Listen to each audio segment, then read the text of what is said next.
Right, I've just finished the reread of a book that I'm very fond of and have read before, and which is extremely hard to describe to anyone. Whenever I've tried to describe this book, I've ended up having long pauses, and I hope I can avoid long pauses this time around. So, The Woodwife by Terri Windling is a fantasy book. I would call it mythic fantasy, and I think when it was published in 96, I think, it was also known as magical fantasy.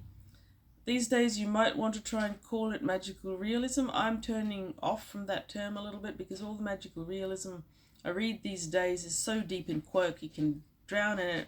This isn't a quirky book. This is an adult book with adult themes, strong emotional ranges, and there's a lot of dark. There's a lot of dark to it, though in ways that make sense within the story. The illustration on the front, which is beautiful, is by Brian Froud, who is an English artist who does these nature-inspired, magic-inspired type artwork, which inspired in turn Terri Windling's work.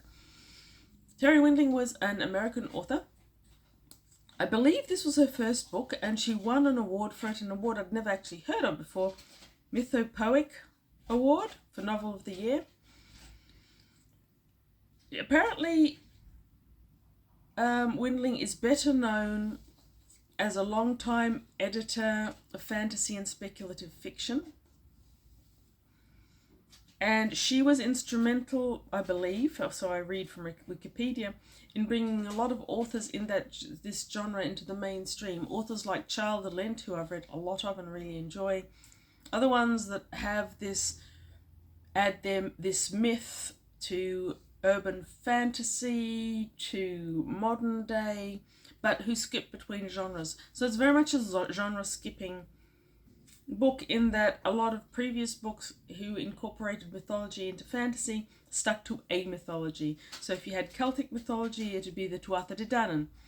It would be local to that fantasy, whereas Terri Windling, Charles Lent, and others after that started incorporating multiple. So you've got First Nations American type myths, such as the animal shapeshifter type ones, combining with a certain amount of Celtic mythology, Celtic symbology. For me, this works really well. This is a beautiful book, thoroughly well written. It's complex, it's got multiple characters who evolve and change. You've got plot twists, but every moment of reading is also beautiful, which is a real achievement. Anyway, it is set in the mountain outskirts of contemporary Tucson, Arizona.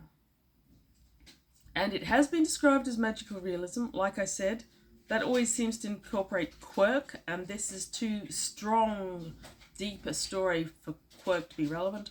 You could also call it contemporary fantasy. You could call it mythic fiction. There's a lot of myth, folklore, and poetry and art. Now, I love that about it. So it talks about not only Brian Froud's artwork, but fictionary characters within the story are also artists, and through their art they help to bring the mythic characters into being and end up joining their world in ways which are not always 100% good for the characters in question. So we start with our main character, Maggie Black. Maggie Black is a poet, and as a young woman she's a very promising poet, but she gave up working on her art in order to promote her husband's art. At the beginning of the novel, we find out that her and her husband have been divorced for many years at her instigation. She's been wandering the world, semi-nomadic, not really putting down roots, but not writing poetry anyway. She's about to head out to Tucson, Arizona, where she's just inherited a house. And her husband, who still cares for her considerably and wants to maintain a stronger relationship than most people would consider healthy with an ex. He poo-poos Tucson, Arizona, doesn't see why she wants to go there. Now, the reason she wants to go there is that a character, Davis Cooper, with whom she's been corresponding for most of her life, used to live out there. He was a poet. He praised her poetry and wanted her to resume it. She contacted him in an effort to write a biography on him. He didn't want a biography. But when he died, he left her his house, most of his possessions, and all the paintings that were done by his ex-wife Anna. Maggie sees this as an opportunity to go through his papers and write the biography that she wanted to write throughout his life, which he always resisted. So she heads out there and finds the property, an adobe hut with all the charm that's ever described in any South American style desert location. And they are charming and they are beautiful. And she starts going through his papers and she starts finding more and more stuff that is unusual and strange. She wants to write the biography, but as she goes through his stuff, she finds more about his wife Anna and the paintings.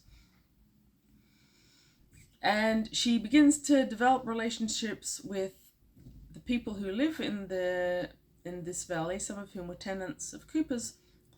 But she also starts to see and develop relationships, accidentally and almost against her will, with mythic creatures which reside in the area. And this is where the mythic element starts to get really hard to describe because it's so subtle. A lot of books just hit you between the eyes with the quirk.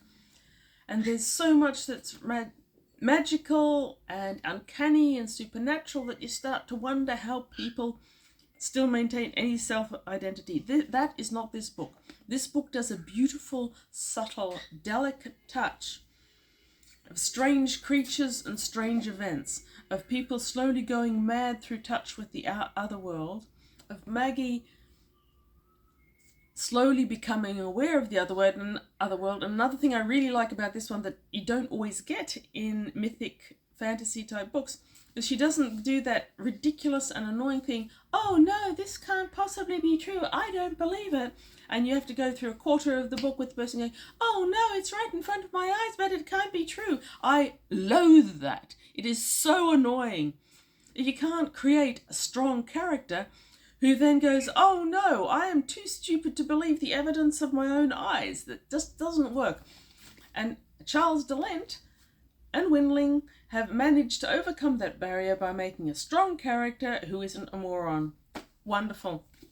In fact, all the characters in this book, with all their flaws, with all their occasional idiocies, with their bad choices, and there's some really bad choices in here, with all of them, they feel like real, strong, maybe slightly messed up people, but many artists are messed up. Another thing I love about this is that there's poetry throughout. You don't see any really of Maggie Black's poetry, and you don't see a lot of Cooper's poetry, but you do have a huge amount of quotes from a huge amount of other poets throughout, some of which I know, some of which I've never heard of, a couple of which I've tried Googling with a complete lack of success. Because the characters in this book have that art, have that writing, have that poetry background, you have a true richness to them that is really, really good.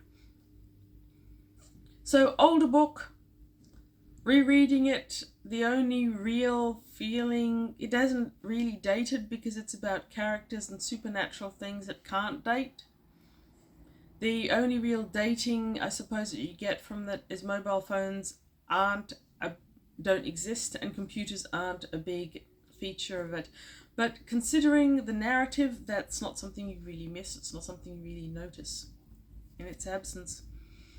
About this far through the book, Maggie makes some choices and decides to trust Crow, who's obviously an anthropomorphic personification and a shapeshifter. And I had a few minutes there going, no, don't trust him. This is going to go south. And I believe I say that every time, but every time it resolves.